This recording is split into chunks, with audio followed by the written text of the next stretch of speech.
many, many beautiful hadiths. He said that Allah will make easy the path to paradise for the one who sets out on the path of knowledge.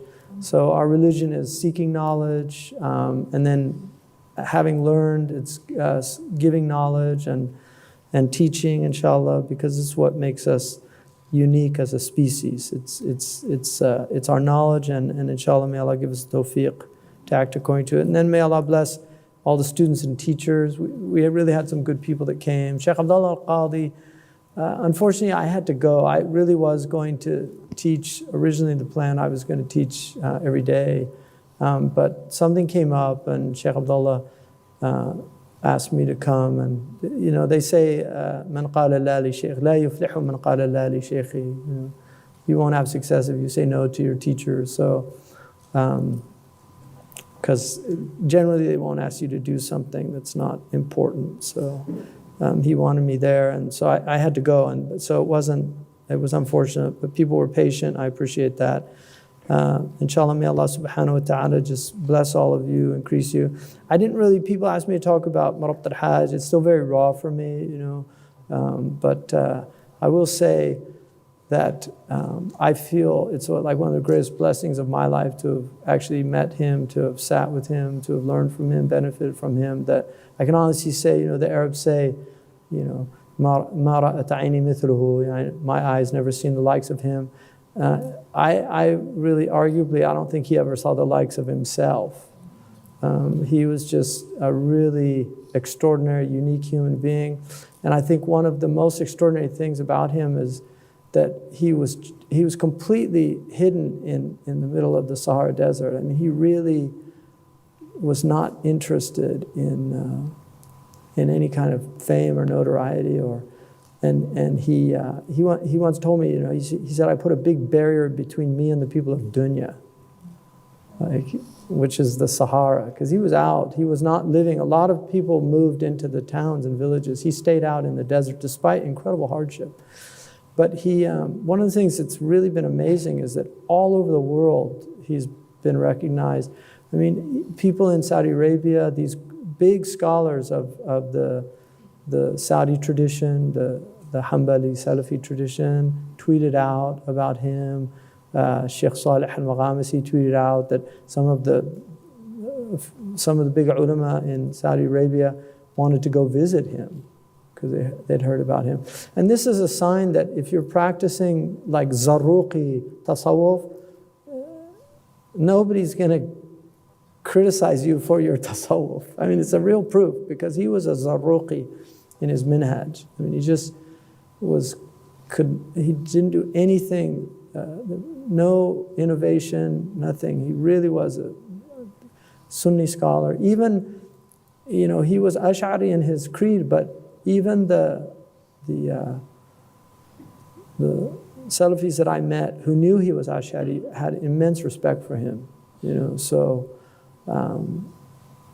I was fortunate. We visited him several times over the years and went out with people, and it was very important for him to serve people. He was very, very diligent about hospitality, and very generous, but he his whole thing was, his life was teaching from the moment he opened his eyes.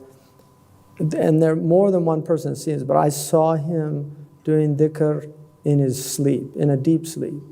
And I actually, alhamdulillah, for the first 3 months that I was there, he had me stay in his tent with him. So I actually slept on the same, it's called a khatta, it's like a bamboo bed that they have. They're very big, but he had me sleep on the same thing. So he did dhikr all the time. He always had dhikr on his tongue. And he was a real zahid, I mean a true zahid. But really a great loss to them, because these people are a great blessing to have, just alive. But the other thing that's very interesting to me is that the only books that he wrote, the only things that he wrote on, he wrote a very comprehensive book on Arabic grammar. And then he wrote books on diction, on vocabulary.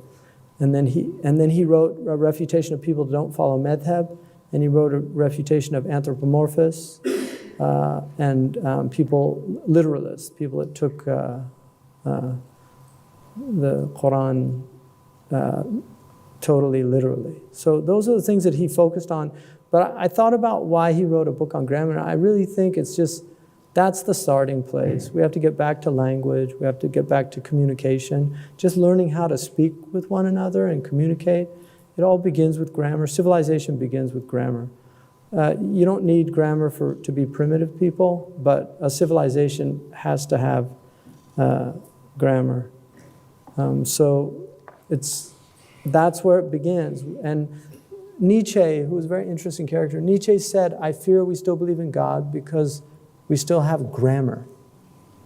And that's a very profound statement, because grammar is what enables meaning, and meaning is what enables us to think about God. In a meaningless world, God has no meaning. But as long as you have language and meaning, God is there, either in the background or the foreground, depending on your perspective. But he will always be there with meaning. And that's why we have to restore meaning. Right? For all these people that say it's all meaningless, we're just animals. We're not just animals.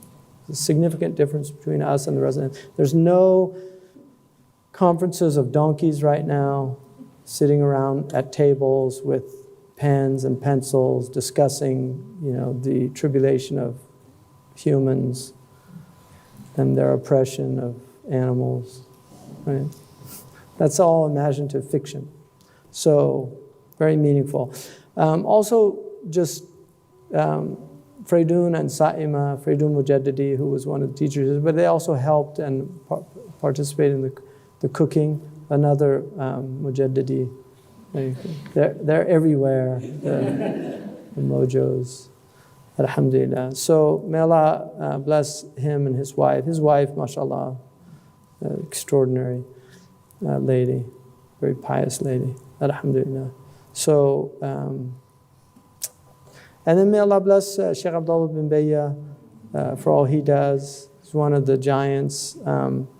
We're really seeing the hadith in al-Bukhari. It said, that Allah subhanahu wa ta'ala does not remove knowledge. لا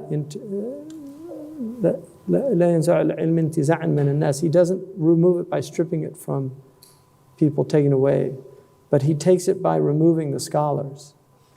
حتى إذا لا يبقي عالما أو لا يبقى عالم اتخذ الناس رؤساء جهالا. That people take ignorant leaders and they ask them questions, and then they give them fatwa and they lead them astray. That's in Sahih al-Bukhari.